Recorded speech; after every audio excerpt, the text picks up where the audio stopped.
KLC, selamat bergabung nih di podcast perdana KLC episode 1. Nah, perlu teman-teman ketahui, tema pada podcast kali ini yakni maraknya aplikasi penghasil uang instan di era pandemi.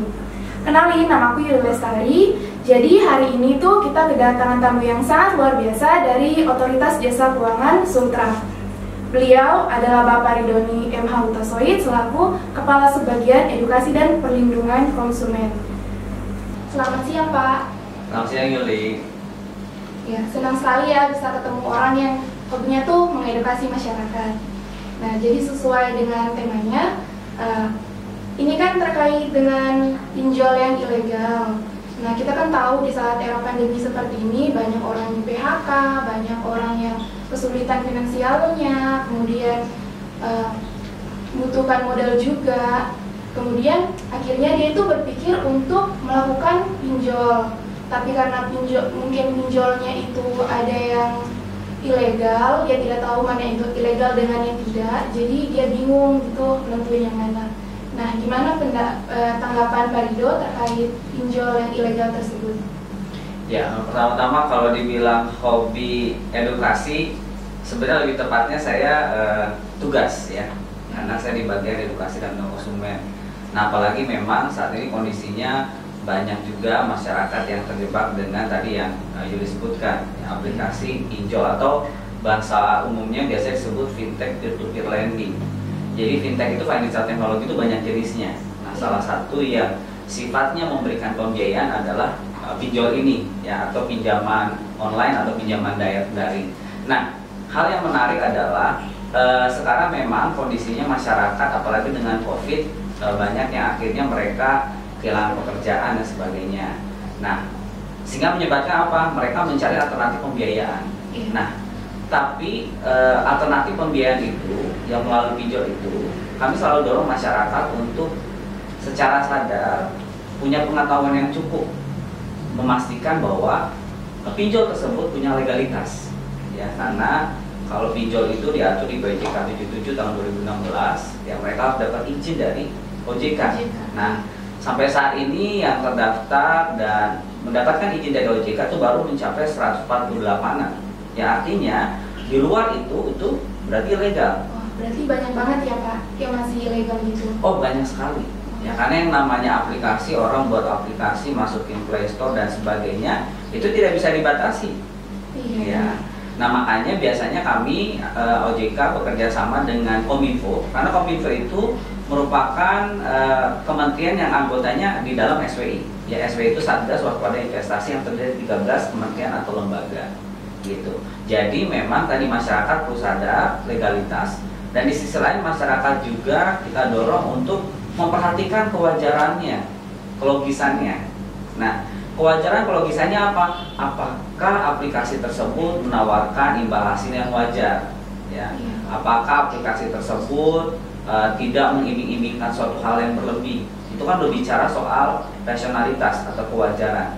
Makanya secara sederhana biasanya kami rangkum dalam 2L, legal dan logis. Jadi masyarakat perlu paham sisi legalnya, sisi logis. Oh, kalau Pak Rido sendiri kan istilahnya orang OJK gitu. Yeah. Nah, gimana sih penanganan dari pihak OJK, baik itu pencegahan maupun tindakan yang telah terjadi? Ya.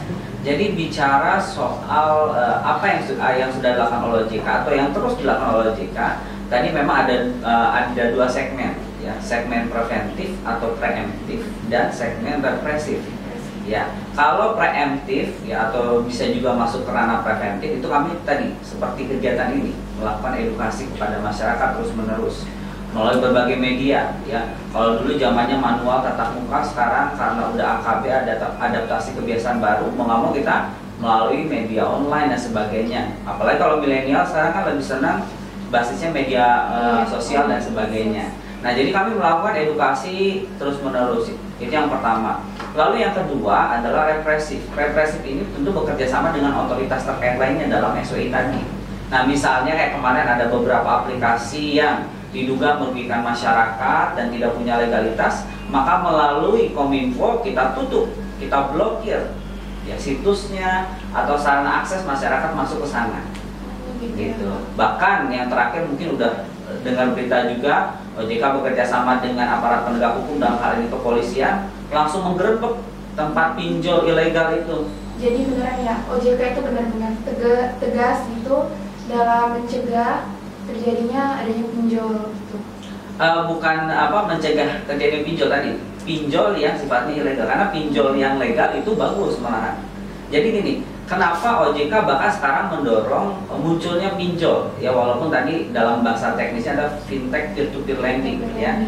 Itu kenapa? Karena sebenarnya fintech lending itu adalah salah satu solusi ya untuk mencapai atau untuk menjadi terobosan tingkat inklusi masyarakat itu bisa dapat cepat terakselerasi ya. Inklusi itu bicara soal akses masyarakat masuk ke sektor formal ya. Jadi dengan adanya digitalisasi, masyarakat dimanapun mereka berada, sepanjang mereka punya handphone, gadget, komputer, ada jaringan, mereka bisa masuk kepada sektor yang formal. Nah, tapi yang paling penting tadi adalah sektor formal yang seperti apa pinjolnya, yaitu yang dapat izin dari OJK.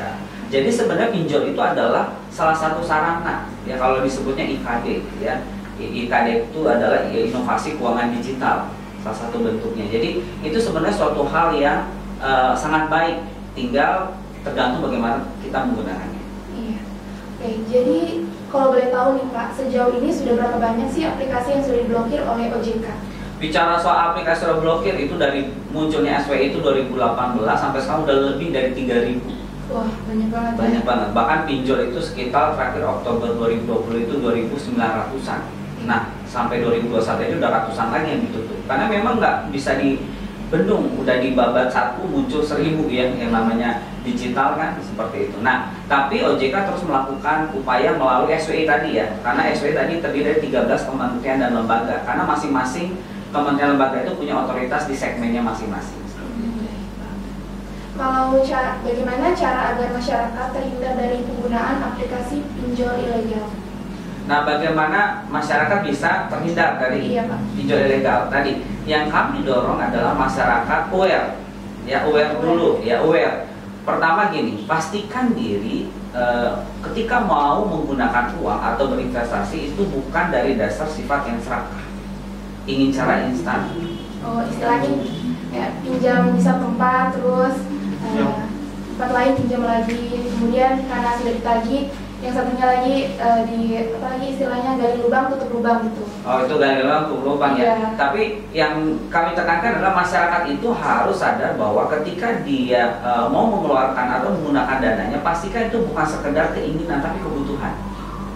Iya, karena kalau keinginan manusia kan nggak terbatas. Orang udah punya jam merek tertentu, bisa lagi ingin jam merek tertentu lagi yang lebih besar lagi. Apalagi teman-temannya pakai jam tertentu lagi, wah dia ingin gitu. ya namanya kalau istilahnya tuh fear missing out, FOMO katanya ya. Jadi dia melihat orang pakai jam, pakai baju, akhirnya dia ikut-ikutan. Sehingga akhirnya apa? Sehingga akhirnya gaya hidupnya yang membuat dia tertekan dan membuat dia mencari alternatif pembiayaan. Nah, kalau udah kayak gitu, wah itu sebaiknya jangan. Jadi istilahnya dia itu hidup di atas standarnya gitu. Ya, betul sekali. Makanya tadi kita dorong hiduplah dengan sesuai kebutuhan kita dan kemampuan kita. Jangan paksakan diri. Ya, itu yang pertama. Terus yang kedua, tentu masyarakat kita selalu berikan sarana atau informasi. Ayo, cari akses-akses yang kita bisa dapat tahu. Oh, ternyata pinjol ini legal atau ilegal. Nah, salah satunya buka website OJK www.ojk.go.id ya. Atau bisa juga misalnya langsung lihat di Sikapi Uangmu. Ada Play Store, tinggal download aplikasinya, di situ juga ada informasi. Atau bisa ke kontak 157 atau bisa ke 081 157 157 157. Untuk apa? Untuk tanya legalitasnya. Karena tadi saya bilang, kalau kita udah yang tahu legal, sebenarnya yang di luar itu berarti ilegal kan? Iya. Nah, seperti itu. Berarti OJK benar-benar sudah menyediakan fasilitas yang sangat memudahkan masyarakat ya, untuk mengetahui mana yang sudah terdaftar di OJK, mana yang belum.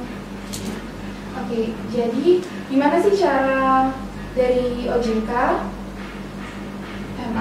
Bagaimana cara masyarakat melaporkan kasus aplikasi ilegal tersebut, di mana dan kepada siapa? Iya, jadi kalau mau melaporkan, kami juga buat ada email namanya konsumen@ojk.go.id. Jadi masyarakat bisa screenshot apa yang ditawarkan, apa yang dilakukan oleh pinjol ilegal, yang bahkan tadi langsung lapor di situ, kirim ke email itu, atau email ke waspada_investasi@ojk.go.id, atau tadi bisa ke kontak 157 dan tadi Rojak ya, robot menjawab kontak OJK di 081 157 157 157. Jadi 157-nya 3 kali lah. Gitu. Jadi bisa laporkan di situ.